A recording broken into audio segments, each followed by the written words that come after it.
Assalamualaikum warahmatullahi wabarakatuh. Waalaikumsalam warahmatullahi wabarakatuh. Innal hamdalillah nahmaduhu wa nasta'inuhu wa nastaghfiruh wa na'udzu billahi min shururi anfusina wa sayyiati a'malina. May yahdihillahu fahuwal muhtad wa may yudlil falan tajida lahu waliyyan mursyida. Asyhadu an la ilaha illallah wahdahu la syarikalah wa asyhadu anna Muhammadan abduhu wa rasuluhu la nabiyya ba'dah. Allahumma fasholli wa sallim wa barik ala hadza nabiyil karim nabiyina wa syafi'ina wa maulana Muhammad wa ala alihi wa sahbihi ajmain, amma ba'du. Fa ya ibadallah usikum wa nasibit taqwallah wa ta'atihi la'alakum turhamun. Ma'asyiral muslimin wa zumratal mu'minin rahimakumullah, sahabatul iman yang dicintai Allah. Mari sama-sama kita bersyukur kepada Allah Subhanahu wa taala. Pada hari ini kita masih diberikan kekuatan oleh Allah sehingga dapat berhadir dalam majelis taklim yang mulia ini dalam rangka thalabul ilmi. Semogalah Allah memberikan ridho dan ampunannya pada kita semua. Amin ya rabbal alamin. Pada malam ini mari kita teruskan lagi materi mengenai maksiat atau maksiyah, di mana pada malam ini akan diterangkan dampak buruk maksiat yang ke-8. Ya, ke-8. Untuk tahu dan mengingat, sekedar reminder, posisi kita sekarang ada di dampak buruk maksiat ke-8 ya. Nah, untuk mengingatnya saya kasih dulu indeksnya nih. Dek, bagi dulu.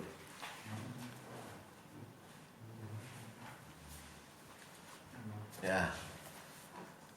Itu adalah posisi dari awal ya. Lihat ya.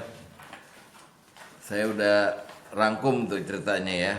Kita udah lewat nomor pertama kan? Nomor pertama, dampak maksiat dampak pada akal ya, yaitu terhalangnya ilmu dan keberpihakan pada kemaksiatan.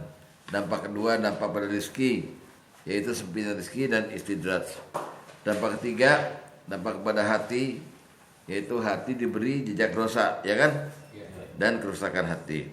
Dampak keempat, dampak pada urusan kita, ya kan? Yaitu segala urusan jadi sulit. Dampak kelima, dampak pada penampilan fisik, yaitu di dunia, di padang mahsyar dan di neraka. Dampak keenam, dampak pada al-habl, yaitu jauh dari Allah dan terasing dari makhluk. Ya kan, betul? Ya. Nomor 7, dampaknya semua maksiat akan dibalas. Yang kemarin di musola, ya kan? Kepastian dari balasan dan bentuk dan jenis balasan. Nah, pada malam ini nomor 8 nih, dampak kepada status hukum di hadapan Allah. Nah, kita masuk dampak nomor 8. Tapi saya tanya dulu, dampak 1-7 ini berat apa enggak ya? Hah? Pak Tom? Dampak 1-7 berat enggak? 1-7. Berat kagak? Berat. Gila kan kita semuanya dipegang. Iya, rezeki hati. Apalagi yang nomor 8 ini nih, yang malam ini makin berat lagi gitu loh ya. Dampak nomor 8 nih, dampak pada status hukum di hadapan Allah, yaitu yang akan kita bicarakan. Pertama, dampaknya itu maksiat tuh menghasilkan dosa dan ancaman hukumannya. Jadi seorang yang bermaksiat, sadar gak sadar, dia memproduksi dosa. Dosa diproduksi sama dia ya. Dosa tapi diterangkan dalam Quran dan hadis beserta ancamannya. Makanya mau ya ancamannya. Nah, itu nanti dosa yang diancam neraka dan dosa tambahan. Ya. Terus nanti bab 2-nya maksiat mengancam pelakunya dengan pasal berlapis. Nah, ini ya. Artinya nanti diterangkan dosa spesifik, detail siksanya, terus dosa yang lain yang melengkapi dosa itu, lalu akhirnya kita nanti mensimulasi. Kalau orang berbuat maksiat, diancamnya dengan apa aja pasalnya gitu loh, ya. Dari awal dulu tapi. Nah, apa dasar hukumnya ini? Dasar hukumnya mari kita lihat coba. Tolong Bapak buka Ali Imran 135 dan 136. Mari kita buka. Ali Imran 135. Ali Imran ya? 135. Oke kan. 135 dan 136 ya. Jadi kita perlu untuk ini, untuk meneliti sebentar ya. A'udzubillahi minasyaitonirrajim. Walladzina idza fa'alu fahishatan aw dzalamu anfusahum. Dan juga orang-orang yang jika dia mengerjakan perbuatan keji, maksudnya maksiat nih ya, atau menganiaya diri sendiri ya. Menganiaya diri sendiri kan maksudnya zalim itu ya, melanggar perintah Allah ya, gitu. Zakarallah, mereka mengingat Allah ya. Terus fastaghfaru lidzunubihim, lalu mereka mohon ampun terhadap dosa-dosa mereka. Wa may yaghfiru dzunuba illallah, dan tidak ada yang bisa mengampuni dosa kecuali Allah. Walam yusirru ala ma fa'alu wa hum ya'lamun, dan mereka stop, tidak teruskan lagi perbuatannya itu sedang mereka mengetahui. Ini ayat menceritakan bagaimana seseorang itu minta ampun. Prosedurnya adalah gimana? Ingat Allah, nyesel, terus minta ampun atas dzunubihim. Dzunubu itu jamak Pak. Jadi bukan sendiri, bukan dosa satu, bukan. Misalnya gini, Bapak habis nyopet, nyuri, kan mencuri dosa. Maka Bapak minta ampun kan? Saya minta ampun karena saya habis nyopet. Bukan begitu ayat ini. Ayat ini menuntut apabila Anda punya satu kesalahan, lalu Anda sadar mau minta ampun, minta ampunlah dengan dosa-dosa Anda, dosa-dosa banyak. Berarti di samping dosa nyopet tadi ada sertaan dosa lain. Dosa lain yang entah apa itu nanti diuraikan. Ya, terus lihat lagi 136-nya. Ulaika jazaohum maghfiratin mir rabbihim. Mereka itu balasannya ampunan dari Tuhan mereka, ya kan? Dan surga. Ya, ampunan dan surga. Dah. Ampunan tuh gini. Ampunan gini nih. Ini dosa. Diancam dia kan? Kalau nyopet, nyuri, itu dua ancamannya. Di dunia ada dipotong tangan. Ada ayatnya. Nggak bisa dihapus apanya. Di akhirat itu ketemu Allah dalam keadaan dia seperti maling gitu loh. Nggak punya daging di mukanya, terus tangannya kepotong-potong gitu. Itu ancamannya. Ancamannya kan? Maka Allah ampuni. Allah ampuni dosanya. Tapi dosa-dosanya itu belum dihapus. Belum dihapus, diampuni. Saya ampuni kamu, bahasa Inggris apa? I forgive you. Tapi dosanya masih ada. Untuk itu lengkapi dengan tobat. Ini minta ampun ya nih. Lengkapi dengan tobat. At-Tahrim ayat 8. Lihat. At-Tahrim ayat 8. Surat At-Tahrim ayat 8.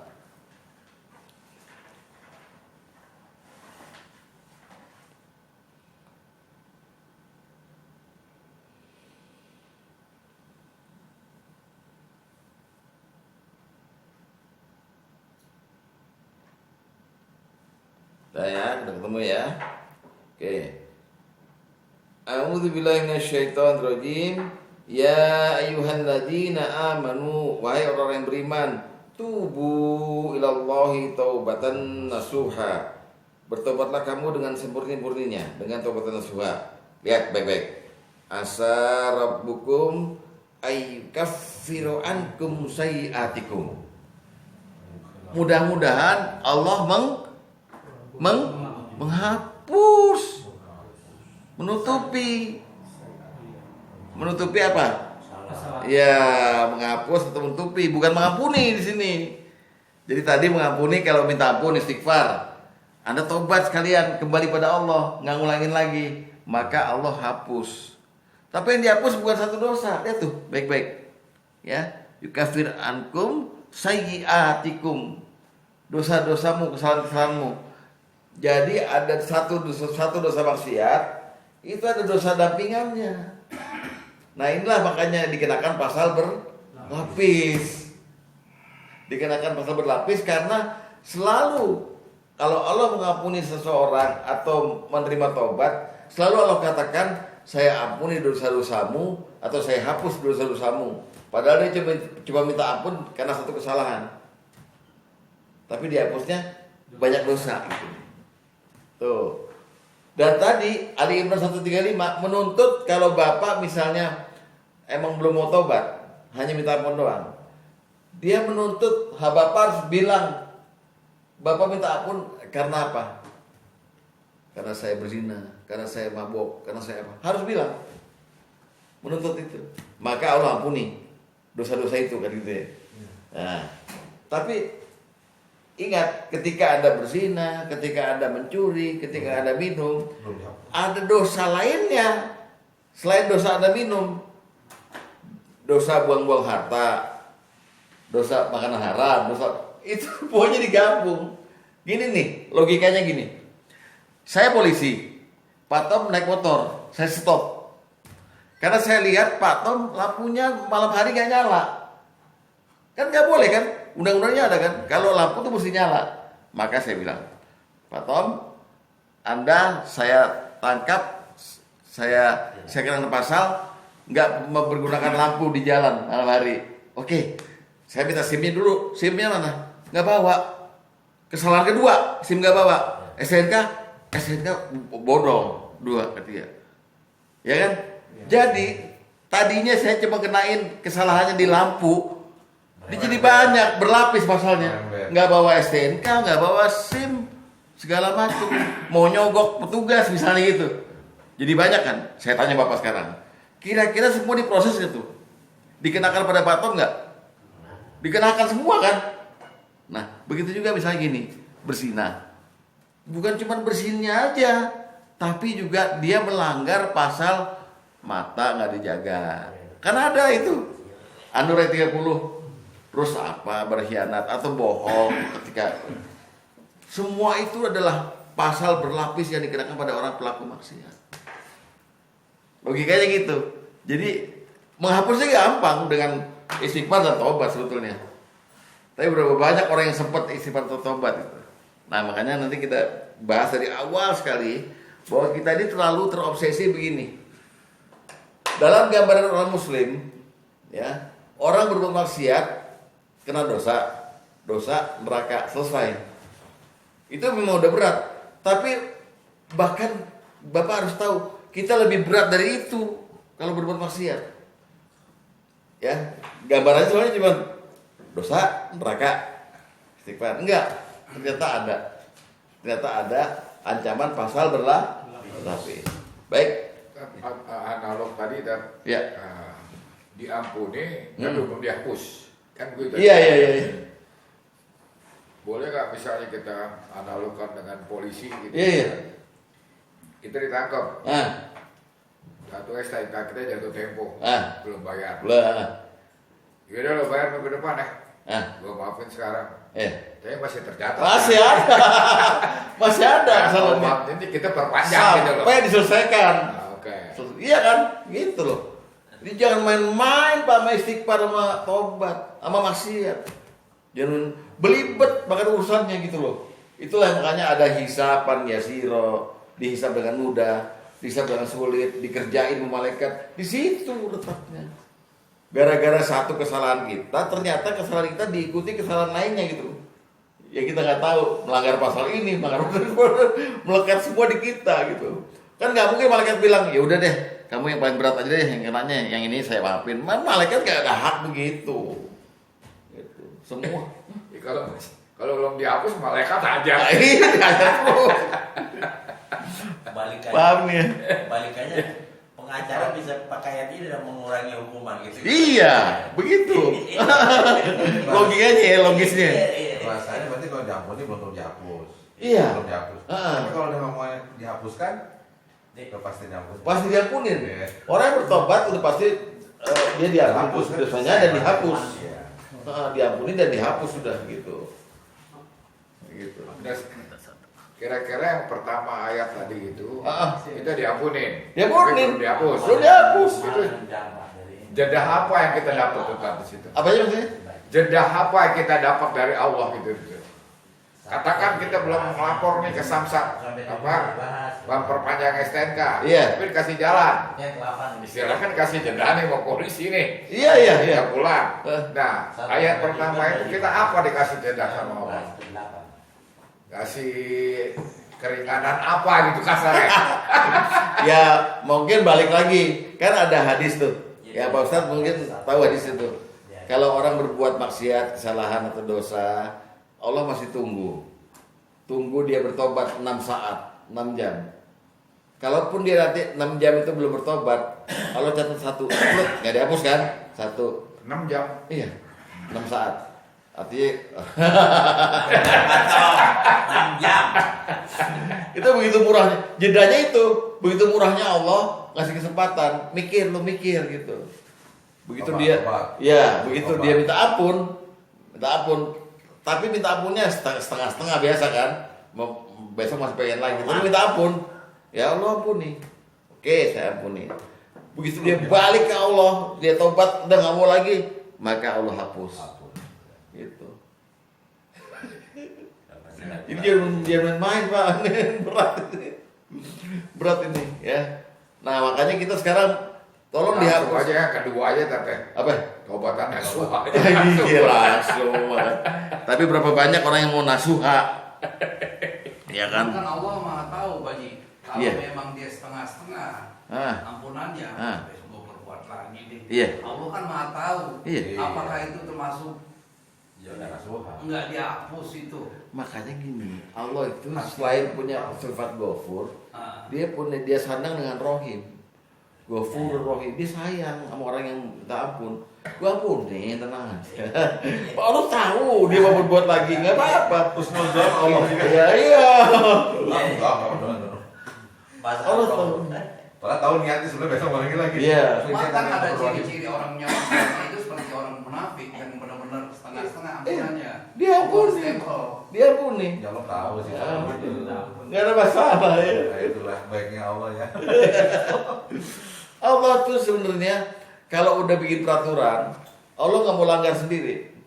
Suatu hari di zaman Nabi Musa ada kelaparan sampai 10 tahun, nggak turun hujan, nggak ada makanan segala macam gitu. Nabi Musa akhirnya manggil umatnya sholat istisqa, minta hujan di lapangan. Udah sholat 7 hari 7 malam sholat, siang malam sholat. Allah nggak kasih juga hujan. Akhirnya Nabi Musa kan punya handphone langsung ke Allah nih. Ya kan Musa kan orangnya nabi yang ngomong langsung pada Allah. Maka wakalah Musa taklima. Musa langsung ngomong, "Ya Allah, kenapa ini? Kok saya udah minta ini?" Musa, di antara umatmu tuh ada orang yang suka ngadu domba. Yang nggak mau rukun gitu. Selama dia masih ada di situ, saya nggak kasih kamu rezeki. Lalu Musa tanya, "Ya Allah, siapa orang itu? Biar saya usir." Musa, saya kan nyuruh kamu jangan gibah. Kalau saya bilang sama kamu tuh orangnya, saya gibah dong. Kata saya nggak mau. Biar kamu cari sendiri. Tebak sendiri. Iya, tebak sendiri. Jadi Allah nggak mau melanggar sendiri itu. Allah tahu siapa yang jahil sama dia, minta ampun pura-pura tahu. Ya Allah ampunin, ntar nggak berbuat lagi. Allah ampunin lagi. Tuh di hadis arba'in. Selama kamu masih kamu tahu bahwa saya maha pengampun, minta ampun aja. Berbuat lagi silakan. Kata Allah begitu. Asal jangan sirik. Jadi Allah maha luas, wasiun alim. Gitu. Ya. Itu juga nyinggung kita juga. Kita agak salat subuh gitu, ya Allah ampunilah, aku lalai deh. Besok diulangi deh. Dikasih hidup lagi ya. Heran ya. Husnuzonnya Allah kan. Iya. Nanti besok kata mereka mencatat besok juga sholat. Iya. Nah, mengenai kan ada tuh di dalam Al-Qur'an maupun di dalam hadis. Allah mengeluarkan peraturan. siapa yang berbuat baik sekali niat terus dilaksanakan dapat pahala 10. Betul? Ya, 1 kali 10. Tapi niat berbuat jahat nggak dilakukan dapat 1. Iya, 1. Dilakukan dapat setimpal. Nggak ada istilah 1, setimpal. Yang dimaksud setimpal tuh begini, Anda dilihat keburukan yang timbul apa aja ini. Dapat dosa ini setimpal dengan perbuatannya. Jadi Allah tuh maha halus. Dia nggak bilang bahwa kalau Anda berbuat maksiat berlipat-lipat dosanya, nggak bilang gitu, setimpal. Coba misalnya gini, Anda nyopet kan? Iya. Itu berapa dosa tuh? Kalau nyopet pakai kasar berarti Anda juga menganiaya orang, ya, merugikan segala macam itu. Berapa dosa yang timbul tuh? Nah, balasan pada Anda tuh setimpal dari dosa ini dikasih di sini gede, tapi nggak dibilang berlipat-lipat. Itu hebatnya, setimpal. Ya, itu juga. Padahal kena pasal berlapis. Ya dimaksud itu mengenai ya kejahatan ya. Iya. Nah kalau lalai itu di balik. Lalai begini, statusnya lalai. Allah tidak akan pernah menghukum orang yang lupa atau yang hilang ingatan, lupa atau khilaf, atau lalai gitu. Nah, tapi lalai ini ada 2. Lalai karena kesengajaan itu disebut ma'al ghaflah. Atau lalai karena kehilafan, karena nggak sengaja, bisa 2 gitu. Tapi tetap kalau lalai biar nggak sengaja, dalam Islam ada hukumannya juga. Ya, artinya pokoknya tetap kamu dapat dosa. Gitu. Dapat dosa, tapi itu kadarnya cuma Allah yang tahu. Iya. Gitu. Ya, oke kita mulai ya. Jadi dasarnya itu tuh. Ya. Dasarnya kita perlu pada malam ini menanamkan bahwa dampak buruk maksiat yang ke-8 adalah kita nanti akan dikenakan pasal berlapis, gitu ya. Tapi babnya belum sampai situ. Sekarang kita mulai bab pertama dulu, bahwa maksiat menghasilkan dosa dan ancaman hukuman. Nah, ya. Dosa pertama yang dihasilkan maksiat adalah dosa-dosa yang diancam neraka, ya kan? Banyak kan ini dosa yang diancam neraka, ya kan? Dosa-dosa yang diancam neraka. Yuk kita lihat apa aja dosanya, ya. Supaya kita jangan melakukan maksiat ini yang diancam neraka ini. Pertama, dosa yang diancam neraka itu dosa yang pasti masuk neraka. Jadi Allah bilang pasti masuk neraka, udah. Ya. Dek, dibagikan dulu, Dek. Saya anggap nih. Iya.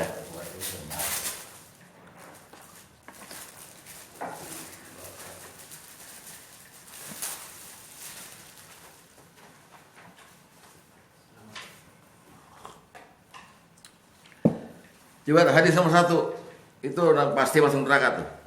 Hadis berapa tuh? Nomor 1. Apa kata Rasulullah? La yadkhulul jannata man kana fi qalbihi misqalu dzarratin min kibrin. Tidak akan masuk surga siapapun yang di hatinya ada kesombongan, walaupun cuma seberat biji sawi. Ya, ini maksiat pertama nih. Sombong. Pasti masuk neraka. Ya.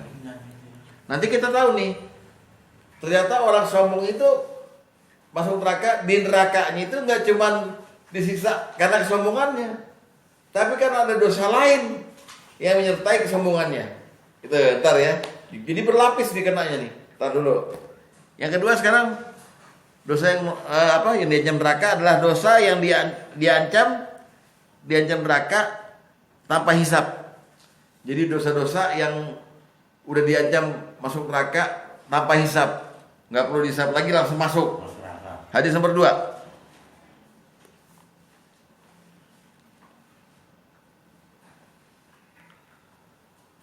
Rasulullah SAW bersabda, ada 6 golongan orang yang akan masuk neraka sebelum hisab, yaitu 1. Pemimpin yang zalim, 2. Orang Arab yang rasis, 3. Pengusaha kecil yang sombong, 4. Pedagang yang khianat, 5. Orang yang bodoh dalam masalah agama, dan 6. Ulama yang hatinya penuh kedengkian. Coba kita teliti di antara 6 kriteria ini ada nggak kita nih? Apakah kita pemimpin yang zalim? Bukan. Apa kita orang Arab yang rasis? Bukan. Apa kita penguasa kecil yang sombong? Bukan. Apa kita pedagang yang khianat? Bukan ya. Alhamdulillah. Apa kita orang bodoh dalam agama? Bukan. Menuju bukan. Bukan. Kita pinter kok ya.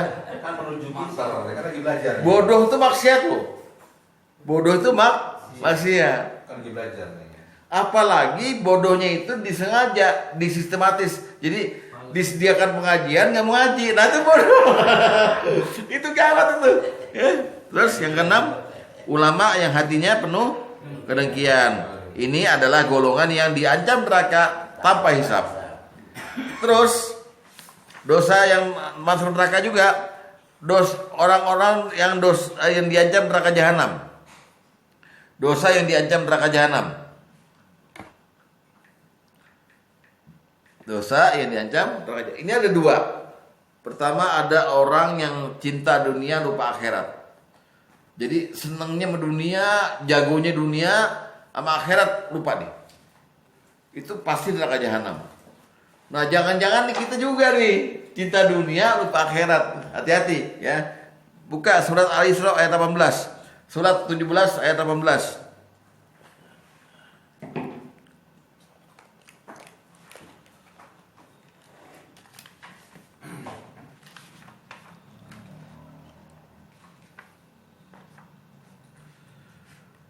Man kana yuridul ajilata ajjalna lahu fiha.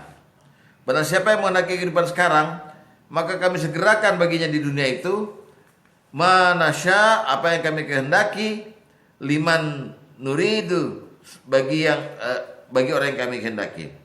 Ya, terus summa ja'alna lahu jahannama yaslaha masmumam madhura. Kemudian, nah ini, kami tentukan baginya neraka jahanam, dia akan masuk ke dalamnya dalam keadaan tercela dan terusir. Lihat baik-baik, siapa yang pengen dunia, ya ngebet-ngebet apa dunia, tapi lupa akhirat, segera untuk kami sampaikan dunia itu kami kasih, tapi di akhirat kami masukin jahanam. Lalu muta'alim atau orang yang cari ilmu tapi niatnya jahat, itu masuk jahanam tuh. Orang cari ilmu tapi niatnya jahat. Niatnya jahat. Ya, jadi orang ngaji tapi niatnya jahat. Hadis nomor 6. Hadis nomor 6.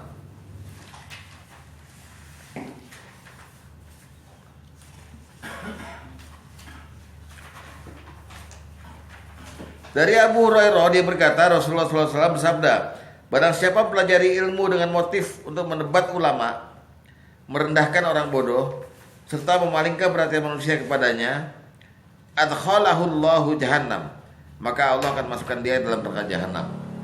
Oke, jelas ya? Itu. Jadi tadi kita mulai dengan bab bahwa maksiat menghasilkan dosa beserta ancaman hukumannya, ya kan? Lalu dosa yang pertama adalah dosa yang diancam neraka, terdiri dari yang pasti masuk neraka, yang diancam neraka tanpa hisab, kemudian yang diancam neraka jahanam. Selanjutnya dosa yang diancam neraka sakor. Dosa yang diancam neraka sakor. Ya. Mudah-mudahan kita nggak ada, lihat nih, ya. Surat Al-Mudaththir ayat 42 sampai 47. Surat Al-Mudaththir surat 74 ayat 42 sampai ayat 47. Dialog antara orang-orang di surga, antara Pak Sugeng yang di surga, amin, dengan Pak siapa yang di neraka. Ya, di neraka kan. Mudaththir ayat berapa tadi? 42 sampai 47. Lihat ya. Ditanyakan oleh orang di surga kepada orang-orang neraka di sakor. Masalakakum fi sakor. Apa yang membuat kamu masuk ke dalam neraka sakor? Orang di neraka jawab, qalu lam naku minal musallin. Dulu kami enggak sholat. Walam naku nut imul miskin. Dulu kami pelit, enggak ngasih makan orang miskin. Wa kunna nahudu ma'al khaidin. Dulu kami gibah, ngerumpi sama orang-orang yang suka ngerumpi. Wa kunna nukadzibu biyaumiddin. Dulu kami nggak percaya ada hari kiamat, ada hari pembalasan. Hatta atanal yakin, sampai mati kami gitu terus. Nggak sholat, pelit, gibah, dan kita suka ngeledekin hari kiamat. Maka itu adalah dosa-dosa dari yang akan diancam neraka takut. Nggak ada kan kita? Nggak ada, adanya orang telat sholat, tapi sholat juga kan? Nggak apa-apa. Nggak apa-apa. Jadi intinya orang tidak sholat. Iya. Sakurnya sedikit. Ciprakin. Udah tobat kan. Terus selanjutnya yang diwajibkan masuk neraka. Yang diwajibkan masuk neraka sekarang. Dosa yang wajib masuk neraka. Dosa yang wajib masuk neraka. Wah. Ya.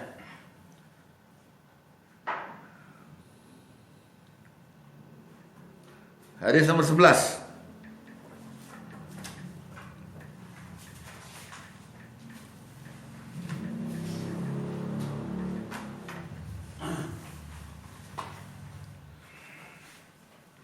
Salasun qad harramallahu alaihil jannah. 3 orang yang Allah haramkan mereka masuk surga. Berarti wajib masuk neraka. 1, sohibul khamr, ya, atau mudminul khamri, pecandu khamr. 2, wal aqu wal walidai salah tuh. Oh iya, what dayus. Oh, wal aqu tuh artinya orang yang durhaka pada orang tua, dan dayus yaitu orang yang setuju pada khobas atau maksiat yang dilakukan oleh anak istrinya. Oke, itu yang wajib masuk neraka. Terakhir dari dosa neraka adalah yang tidak Allah perhatikan sebelum masuk neraka. Jadi dosa yang diancam oleh Allah, Allah tidak perhatikan lagi sebelum masuk neraka. Al-Baqarah 174. Jadi ini pasti masuk neraka, cuman sebelum masuk neraka malah Allah nggak perhatikan lagi. Lihat Al-Baqarah 174.